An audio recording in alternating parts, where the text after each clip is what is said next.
Assalamualaikum warahmatullahi wabarakatuh. Selamat malam teman-teman semua. Hari ini saya akan melanjutkan cerita dari Jin Penglaris part 2. Ini cerita masih dari kota yang sama, dari kota saya, kota Manokwari.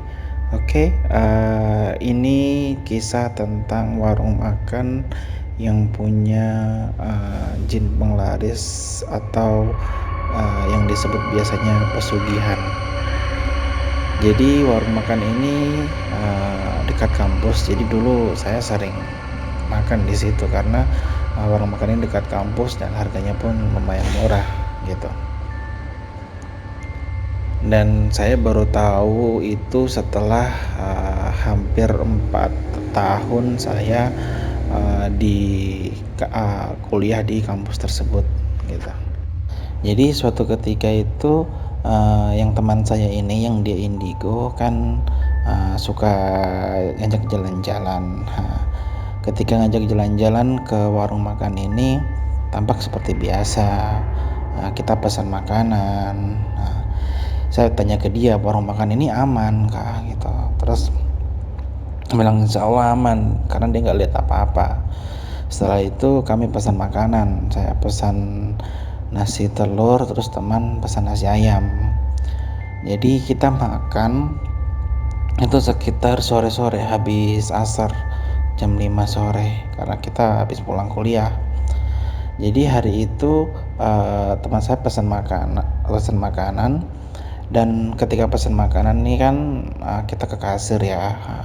Setelah ke kasir kita pesan mau nasi ayam dengan nasi telur. Dari saat itu kita nggak merasakan apa-apa ataupun kejanggalan dari warung ini. Begini setelah beberapa saat kan si warungnya ini selesai masak makanan untuk kita dan dia bawa ke kita punya meja. Jadi ada nasi telur, nasi ayam, terus ada kami pesan es teh 2. Setelah itu teman saya bilang tiba-tiba dia bilang begini, jangan dimakan dulu. Saya kaget, terus saya tanya, emang kenapa aku nggak boleh dimakan, kan sudah datang makanannya. Terus dia bilang, warung ini ada yang tidak beres, saya baru merasakannya. Jadi dia cerita di gentengnya warung ini, jadi di atas plafon itu kan ada rangkaian kayu ya. Rangkaian kayu ini dia ada seperti kain putih itu ada tanah kuburan di dalamnya, jadi dia diikat. Jadi kain putih ditaruh tanah kuburan, terus dia diikat di atas. Teman saya baru menyadari ketika ada energi negatif dari benda itu. Dan benda ini adalah seperti pusatnya dari Jin Penglaris.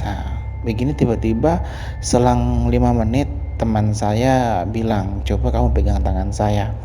Saya pegang tangan dia karena saya kepo kan, karena kan orangnya kepo, pengen lihat sesuatu. Setelah itu saya pegang tangannya dia suruh coba lihat ke 2 orang yang makan di samping kanan, yang di pojok gitu.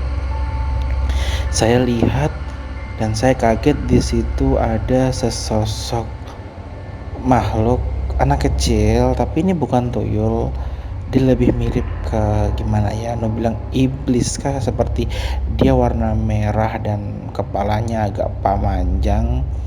Dia di situ dan lagi-lagi dia menggunakan air liurnya itu di makanannya para pelanggan yang sedang makan. Jadi si makhluk ini dia melihat samping kanan kiri ke pas depan mukanya pengunjung, tapi pengunjung itu tidak sadar bahwa ada makhluk itu. Setelah itu teman saya bilang begini, saya baru sadar kalau ada yang di bagian kasir ini pemiliknya sendiri. Jadi salah satu ciri-ciri warung yang menggunakan penglaris itu kasirnya itu dijaga oleh pemiliknya sendiri. Setelah beberapa saat, jin yang ada di pojok itu hilang, entah itu kemana. Nah, setelah itu ada sesosok perempuan. Dia ini berjalan dari dapur. Dia jalan dari dapur, rambutnya panjang, jubahnya warna putih gitu, hampir mirip seperti kuntilanak lah ya. Dia berjalan dari dapur dan dia duduk di samping kasir. Nah, dari situ kami sudah lihat seperti hal-hal seperti itu. Makanan yang di depan kami pun nggak jadi kami makan karena kami sudah lihat hal-hal aneh. Jadi saya bilang teman saya, ayo kita cari tempat makan lain.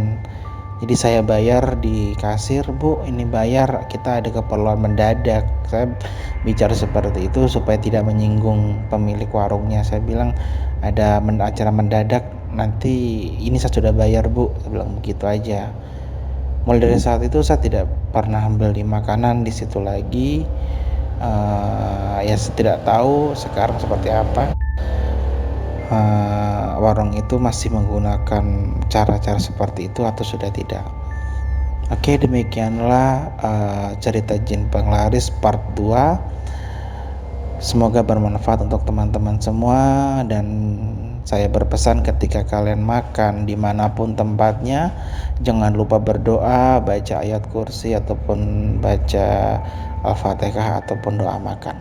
Oke, teman-teman, terima kasih semuanya. Semoga sehat selalu. Jangan lupa like, subscribe, komen, dan share di video saya ini. Terima kasih buat teman-teman. Semoga yang subscribe, komen, dan share selalu sehat selalu, rezekinya dimudahkan oleh Allah Subhanahu wa Ta'ala. Terima kasih. Wassalamualaikum warahmatullahi wabarakatuh.